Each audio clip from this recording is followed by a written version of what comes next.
Hello everyone, how are you all? So I hope you all are fine. So today again we have come with a new topic, that is ego defense mechanism. That is a part of your unit 7 personality. Now as you all know that ego comes under your reality principle. ठीक है, ego क्या था आपका reality principal पे work करता है और ये किस स्टेज में होता है, this come in your anal stage में आता है। यहाँ पे सारे रियलिटी बेसिस पे वर्क होता है। जब रियलिटी बेसिस पे वर्क हो रहा है तो आपका रियलिटी प्रिंसिपल पे वर्क हो रहा है, तो इसमें क्या है, पर्सनालिटी भी आती है। तो इस समय में अगर पर्सनालिटी में कोई प्रॉब्लम हो रही है या फिर आपके इसमें प्रॉब्लम हो रही है, तो यहाँ पे क्या क्या वर्क करता है, ईगो डिफेंस मैकेनिज्म जो है उसको प्रोटेक्ट करने की कोशिश करता है। उसको हम यूज करके अपनी पर्सनालिटी को इनहेंस कर सकते हैं। तो there are few defence mechanisms, we are going to see all of them. So इसमें और क्या है, ईगो डिफेंस मैकेनिज्म क्या है, ये क्या करता है, enable people to resolve conflict. ये पीपल को कॉन्फ्लिक्ट से बचाता है। यानी कि कॉन्फ्लिक्ट का मतलब क्या होता है कि क्या हम क्या करें क्या ना करें, यानी कि दो डिसीजंस के बीच में एक डिसीजन को चुनना कि जो बेटर है हमारे लिए उसको हम ऑप्ट करेंगे। तो वो कैसे हमारे लिए बेटर है क्या क्या कंडीशंस होनी चाहिए, तो ऐसे कॉन्फ्लिक्ट से वो बचाने में हेल्प करता है डिफेंस मैकेनिज्म। और क्या करता है, it's a method to protect self and cope with emotionally painful thought feeling event and reduce anxiety से भी बचाता है ये। ठीक है, कि हमको कैसे कैसे सिचुएशन में क्या हैंडल करना चाहिए, कैसे करना चाहिए और कैसे हमें यूज करना चाहिए इसका। तो ये सारी कुछ बता करके हमें हमारी एंग्जाइटी कहीं ना कहीं ये कम करने की कोशिश करता है ईगो डिफेंस मैकेनिज्म। और हमारे पर्सनैलिटी को एनहांस करने के लिए तो यूज होता ही होता है ये। ठीक है, बट आपको एक ध्यान रखना पड़ेगा, जब भी हम ईगो डिफेंस मैकेनिज्म की बात करते हैं, जब भी हम इसके यूज करने की बात करते हैं, तो इसको हम जो यूज करना है वो लिटिल अमाउंट में यूज करना है। अगर हम इसका ओवर यूज कर दिए तो क्या होगा, ओवर यूज करने पे हमें प्रॉब्लम आ सकती है और ये ineffective and break down of your personality हो सकता है। यानी किसी भी चीजों की अति बुरी होती है, इसलिए उसको एक लिमिटेड डोज में ही यूज करना चाहिए, जिससे कि आपकी पर्सनैलिटी में निखार आए, ना कि आपकी पर्सनैलिटी ब्रेक डाउन हो। So we are going to start. First is a repression. Repression is a first your defence mechanism. ये क्या करता है, keeping unpleasant memories, painful event और thought in unconscious from conscious awareness. यानी कि ये क्या करता है कि जो आपके अनप्लीजेंट मेमोरी है, आपके अनकॉन्शियस इवेंट्स में, आपके अनकॉन्शियस माइंड में जो आपके बैड मेमोरीज हैं उसको बुलाने में वो हेल्प करता है। तो फॉर एग्जाम्पल जैसे कि उसके बुलाने के लिए उसमें मतलब मदद करता है वो। जैसे for example forgetting your love one's birthday. अब यहाँ क्या कर रहा है वो, यहाँ लव आपका जो किसी का बर्थडे था जो आपके बहुत खास थे, तो उसका बर्थडे आप भूल गए। तो यहाँ पर ये क्या करेगा, ये डिफेंस मैकेनिज्म रिप्रेसिंग क्या करेगा, क्लिपिंग अनप्लीजेंट मेमोरीज। उसमें आप क्यों भूल गए, बहुत ही आपके खास थे लेकिन आप भूले क्यों, क्योंकि हो सकता है कि आपके साथ उसकी कुछ लड़ाई हो गई हो, अनप्लीजेंट मेमोरीज हैं जो आप उसको याद नहीं रखना चाहते, इसलिए आपके ब्रेन से इतना उसने वॉश आउट कर दिया कि आप उसको बर्थडे तक भूल गए। तो यहाँ पर ये रिप्रेशन, यहाँ पर ये यूज हो रहा है। अगर इसका हम बहुत ज्यादा ओवर यूज कर जाएंगे, जैसे फॉर एग्जाम्पल हमारे बेस्ट फ्रेंड है, उसको हम हमेशा बर्थडे विश कर रहे हैं, उसके हमारी छोटी छोटी चीजें हम उसको याद रख रहे हैं, लेकिन हमारे साथ उसका झगड़ा हो गया और कुछ अनप्लीजेंट मेमोरी, कुछ अच्छी मेमोरीज नहीं, कुछ ऐसे मिसहैपनिंग हो गए, या फिर हमारे साथ उसने कुछ हमें धोखा दे दिया या इस तरह से। तो हम क्या करेंगे, हम फर्स्ट उसका बर्थडे भूल जा रहे हैं। ठीक है, अब हम धीरे धीरे करके उसको हम बिल्कुल इग्नोर करने की कोशिश कर देंगे। तो इसका क्या हुआ, इसका हमने ज्यादा ही ओवर यूज कर लिया। ठीक है, ओवर यूज कर लिया, तो ओवर यूज करने पे क्या हो गया, आपका ब्लॉकेज ऑफ फीलिंग आ गया। मतलब अब उसके साथ में आपकी कोई फ्रेंडशिप वाली फीलिंग रह ही नहीं गई।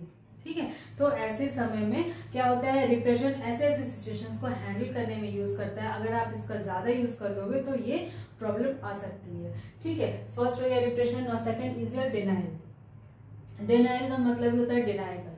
ठीक है। डिनायल में क्या है, refuse to recognise unpleasant reality, यानी कि कोई अच्छी मेमोरी नहीं है, कोई अच्छी रियलिटी नहीं है, लेकिन हम क्या कर रहे हैं, उसको रिफ्यूज टू यूज कर रहे हैं, ठीक है। रिफ्यूज टू रिकॉग्नाइज, जैसे for example refuse to admit an addiction, हमें एडिक्शन हम कर रहे हैं, किसी भी चीज का हम नशा कर रहे हैं, हम जानते हैं कि उसका जो है बैड इफेक्ट पड़ेगा, लेकिन फिर भी हम क्या कर रहे हैं, उसका हम यूज कर रहे हैं। बैड इफेक्ट को डिनाई करके हम उसका जो प्लीजेंट, जो हमें जो वो एडिक्शन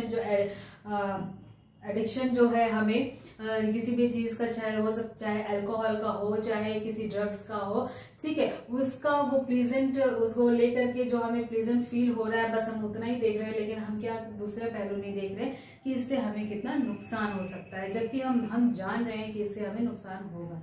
तो हम क्या कर रहे हैं, अपने अनप्लीजेंट वाले को हम उसको डिनाई कर दे रहे हैं। तो इसमें क्या, इसका ओवर यूज करके क्या होगा, इसका ओवर यूज करने पे क्या हो जाएगा, इसका ओवर यूज करने पे रिप्रेशन होगा। रिप्रेशन में जैसे मैंने आपको बताया, रिप्रेशन क्या हो जाएगा, यानी कि आपकी फीलिंग्स, इमोशंस गायब हो जाएंगे, ठीक है, और आपका क्या होगा, डिसोशिएटिव डिसऑर्डर हो जाएगा आपको। The third is your rationalisation. Rationalisation में क्या है, creating socially acceptable excuse to justify unacceptable behaviour, यानी कि हम ऐसा कुछ जो सोसाइटी में एक्सेप्टेबल नहीं है, जो चीजें एक्सेप्टेबल नहीं है सोसाइटी में, उसको भी हम ऐसे प्रेजेंट कर रहे हैं कि सोसाइटी वाले को हम उसको एक्सेप्ट करा रहे हैं अनएक्सेप्टेबल चीजें। फॉर एग्जाम्पल, आप कोई एक स्टूडेंट है, वो एग्जाम में फेल हो गया, तो वो क्या कर रहा है, वो अपने को ब्लेम नहीं कर रहा है, वो हॉस्टल के एनवायरनमेंट को ब्लेम कर रहा है कि हमें तो यहाँ पढ़ने का माहौल ही नहीं है, हम पढ़ ही नहीं पाए, हमें इतना शोर होता है, लेकिन वो अपने आप को ब्लेम नहीं कर रहा है, जबकि ऐसा नहीं है। और सारे स्टूडेंट्स हैं, उनसे पूछा गया तो वो क्या बता रहे, वो बता रहे this is a very calm and quite atmosphere hostel का है, हम लोग सब बच्चे पास हो गए, यही क्यों फेल हो गए, क्यों, क्योंकि वो जो है, जो अनएक्सेप्टेबल चीजें हैं, वो सोसाइटी में, मतलब हॉस्टल के बारे में अनएक्सेप्टेबल चीजें बता रहा है, वो एक्सेप्टेबल नहीं है, तो वो सोशली अपने चीजों को छुपाने के लिए सोसाइटी को ब्लेम कर रहा है, ठीक है। तो यहाँ पर रैशनलाइजेशन हुआ। अगर इसका ओवर यूज करेंगे हम, तो क्या होगा, सेल्फ डिसेप्शन। सेल्फ डिसेप्शन में क्या होगा आपका, आप अपने आप को जज करना, आप जज करने की जो कैपेसिटी है वही आप भूल जाओगे, आप हमेशा दूसरों पे ही ब्लेम करते रहोगे, और जो चीजें अनएक्सेप्टेबल नहीं है उसी को आप एक्सेप्ट करते रहोगे, तो कहीं ना कहीं ये बहुत बड़ी नुकसान की बात है। Now fourth is your reaction formation. Reaction formation में क्या है आपका, replacement of unacceptable feeling with their exact opposites, ठीक है। अनएक्सेप्टेबल फीलिंग्स, फॉर एग्जाम्पल, एक घर में दो भाई हैं, एक बड़ा एक छोटा, तो छोटे को मम्मी ज्यादा प्यार कर रही है, तो फिर बड़ा वाला जो है वो जेलस हो रहा है, तो जेलस होकर के वो अपनी जेलस कैसे निकाल रहा है, वो अपनी जेलस ऐसे निकाल रहा है कि अपने छोटे वाले भाई को वो प्यार नहीं कर रहा है, वो उसको रेस्पेक्ट नहीं कर रहा है, वो उसको मार रहा है, तो अपनी जो फीलिंग है वो इस तरह से रिएक्शन फॉर्म करके निकाल रहा है। अगर इसका ओवर यूज हो गया तो क्या होगा, इसका ओवर यूज होने पे फेल्यूर इन रिजॉल्विंग इंटरनल कॉन्फ्लिक्ट, ठीक है। अब अपने अंदर जो मतलब इंटरनल जो कॉन्फ्लिक्ट होता है उसको रिजॉल्व करने में वो हेल्पफुल नहीं रहेगा, वो उसका ओवरडोज करने पे ये हो सकता है, ओवरडोज लेने पे। Now the fifth is your projection. Projection में क्या है, blaming someone other for one's fault, यानी कि अपने चीजों को छुपाने के लिए दूसरों को ब्लेम करना। फॉर एग्जाम्पल, क्या सर्जन क्या है, एक सर्जन है, उन्होंने सर्जरी की और वो सर्जरी जो है अनसक्सेसफुल हो गई, तो इसके लिए उन्होंने किसको ब्लेम किया, उन्होंने वहां के थिएटर नर्स को, जो ऑपरेशन थिएटर में नर्सेस थी उनको उन्होंने ब्लेम किया कि because of you operation is unsuccessful. यानी कि क्या हुआ यहाँ प्रोजेक्शन में, अपनी चीजों को छुपाने का, अपनी गलती को छुपाने के लिए दूसरे पे ब्लेम डालना, दैट इज अ प्रोजेक्शन। और इसका हम ओवर यूज करेंगे तो क्या होगा, failure in taking personal responsibility, यानी कि यहाँ पर एग्जाम्पल से ही समझ में आता है कि कि ऑपरेशन जब कर रहे हैं, जब कोई सर्जन ऑपरेशन कर रहा है तो उसको हर सारी कंडीशन सारा कुछ देख करके पहले स्टार्ट करना चाहिए। वहां उसकी जो रिस्पॉन्सिबिलिटी थी उसने कहीं ना कहीं वो लैक थी, इसीलिए जो है मे बी जो ऑपरेशन अनसक्सेसफुल रहा बिकॉज ऑफ देयर अनरिस्पॉन्सिबिलिटी। ओके, तो यहाँ पर क्या प्रोजेक्शन में अपनी रिस्पॉन्सिबिलिटी को नहीं निभा पाए या फिर नहीं निभा सके सही से, तो हम क्या कर रहे हैं, दूसरों को ब्लेम कर रहे हैं। और 6 इज योर डिस्प्लेसमेंट। डिस्प्लेसमेंट में क्या है, diverting one's impulse to a more acceptable target. इसका example, yelling at family member after being yelling at a box. यानी कि डिस्प्लेसमेंट में क्या है आपका कि आप किसी ने आपको डांटा, ठीक है, अब आप उसके ऊपर अपना फ्रस्ट्रेशन तो नहीं निकाल सकते, उसको आप डांट नहीं सकते। हो सकता है फॉर एग्जांपल आपके बॉस ने आपको डांटा और आप उसी समय रिएक्शन फॉर्म नहीं कर सकते, आप उसी समय उनको नहीं डांट सकते, लेकिन आपके अंदर वो कहीं ना कहीं छुपी हुई है, फीलिंग छुपी हुई है, आपको बुरा लग रहा है, तो आप क्या करोगे, आप अपना गुस्सा घर पे आ गए, आप घर पे आकर के अपने हस्बैंड पे निकाल रहे हो, बच्चों पे निकाल रहे हो, यानी कि डिस्प्लेसमेंट कर रहे हो। आपका जो एंग्रीपन है, आपका जो गुस्सा है, वो आप किसी और के ऊपर डिस्प्लेस कर रहे हो, तो दिस इज योर डिस्प्लेसमेंट। अगर इसका हम ओवर यूज कर देंगे तो क्या होगा, अगर आप बार बार ऐसा सिचुएशन आएगा कि आप अपने ऑफिस में आपके बॉस ने आपको डांटा और आप अगर के घर में ऐसा रिएक्शन कर रहे हो या अपने फ्रेंड के ऊपर चिल्ला रहे हो, तो इसका ओवर यूज करने पे क्या होगा, आपको लॉस ऑफ फ्रेंड्स, कोई आपके फ्रेंड रहेंगे नहीं रहेंगे, कोई आपसे दोस्ती नहीं करना चाहेगा, हमेशा बोलेंगे ये तो ऐसे ही बोलता रहता है, ये तो ऐसे ही चिल्लाता रहता है, जबकि वो आप किसी का गुस्सा किसी पे निकाल रहे हो, ठीक है, तो ये डिस्प्लेसमेंट हो रहा है। इसका ओवर यूज करने पे आपको ये नुकसान हो सकता है, यानी कि loss of your friend, relation, confusion in communication, यानी कि वो जो आपका फ्रेंड है या घर के जो फैमिली मेंबर है उनको समझ नहीं आ रहा है कि आप क्यों एक छोटी छोटी बातों पे आउटबर्स्ट हो रहे हो, क्यों आप इतना छोटी छोटी बातों, तो क्या होगा, वो आपसे बात करना बंद कर देंगे, कम्युनिकेट करना बंद कर देंगे, आपके साथ में बैठना बंद कर देंगे, आपके साथ में रहना बंद कर देंगे। तो ये सारी चीजें होती हैं डिस्प्लेसमेंट, अगर हम इसका ओवर यूज किए तो। Now sublimation. सब्लिमेशन में क्या होगा आपका, कॉन्शियस और unconscious challenging socially unacceptable impulse into acceptable activities. Example इसका, person who feel angry might take that and energy and pour into the physical activity like jogging. Sublimation में क्या है आपका, कॉन्शियस और अनकॉन्शियस, कॉन्शियस या फिर आप अलर्ट होकर के या फिर आप अनकॉन्शियस होकर के आप क्या कर रहे हो, आपके अंदर एनर्जी है, आपने खूब पढ़ाई करी है या फिर आपके अंदर में इतनी कैपेबिलिटी है, लेकिन कहीं ना कहीं किसी ना किसी रीजन से आप सक्सेसफुल नहीं हो पाए, तो आप क्या करोगे। फॉर एग्जाम्पल आप बॉक्सर बनना चाह रहे थे, तो आपके अंदर में इतनी कैपेबिलिटी आप, लेकिन कुछ ऐसा सिचुएशन आ गया आप नहीं कर पाए, तो आप क्या करोगे, वो किसी और अपना गुस्सा जो है किसी और फॉर्म में निकालोगे, किसी फिजिकल एक्टिविटी के फॉर्म में निकालोगे, किसी जॉगिंग के फॉर्म में निकालोगे। तो ऐसे जो अपनी जो इच्छाएं हैं वो पूरी नहीं कर पाए, लेकिन हम अपनी इच्छाएं को एक्सप्रेस करने के लिए या हम एंग्री होकर के अपने आउटबर्स्ट होकर के अपनी इच्छा को निकाल रहे हैं, तो फिर दैट इज योर सब्लिमेशन, यानी कि हम सब्लिमेट कर रहे हैं। अगर इसका हम ओवर यूज करेंगे तो क्या होगा,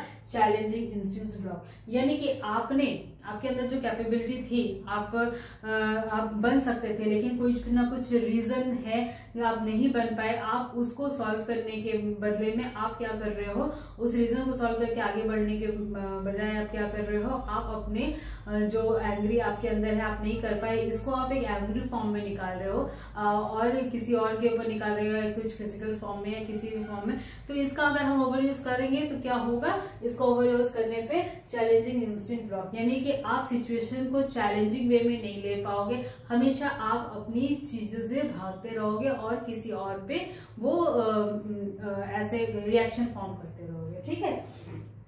now the 8th is your identification. Identification में क्या है, adopting someone is behaviour.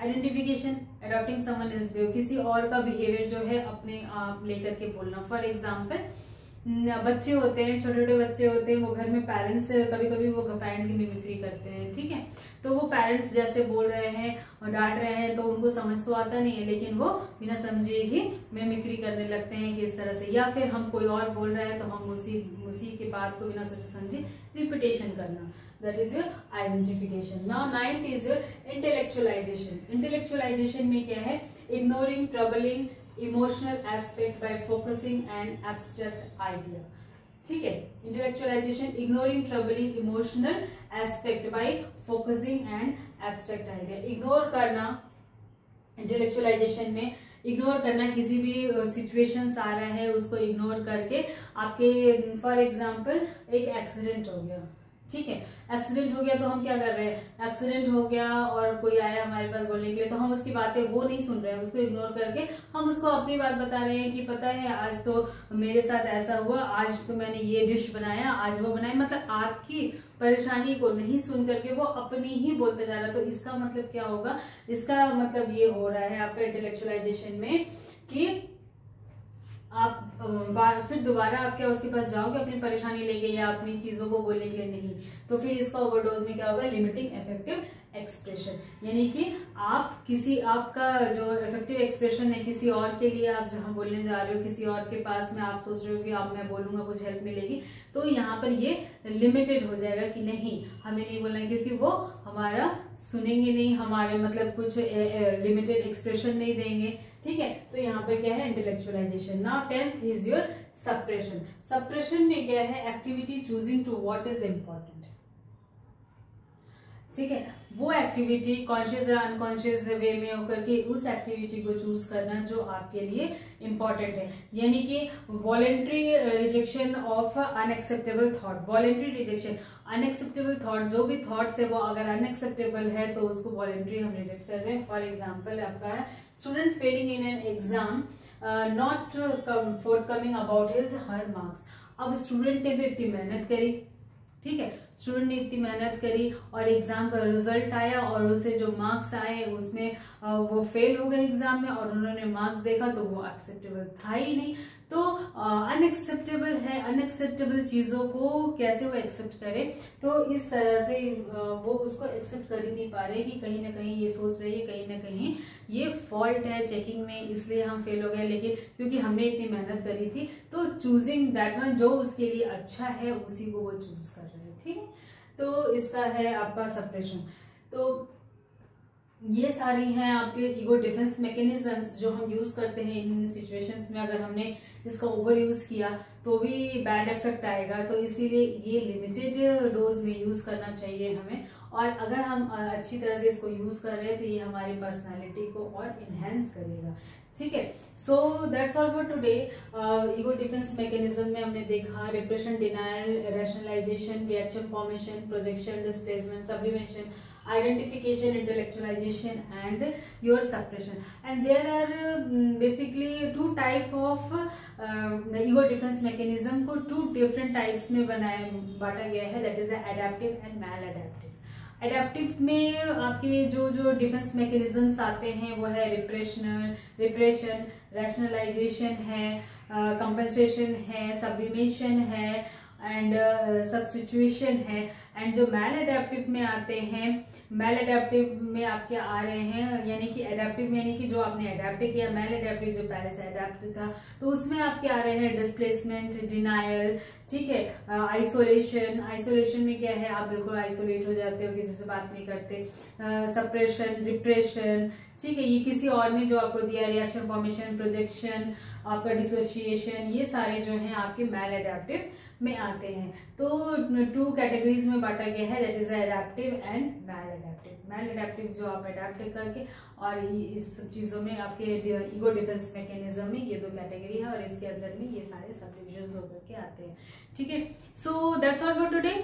I hope you all like this, like today's topic very well. This topic is actually very important for enhancing your personality. अगर हम ये छोटी बातें सीख लें तो हम इसको अपने लाइफ में भी यूज कर सकते हैं अपनी पर्सनालिटी को एनहांस करने के लिए। Okay, so please like my channel, subscribe my channel and share my channel more and more so that I will provide you more topic in a compact way. Okay, thank you so much. Have a nice day.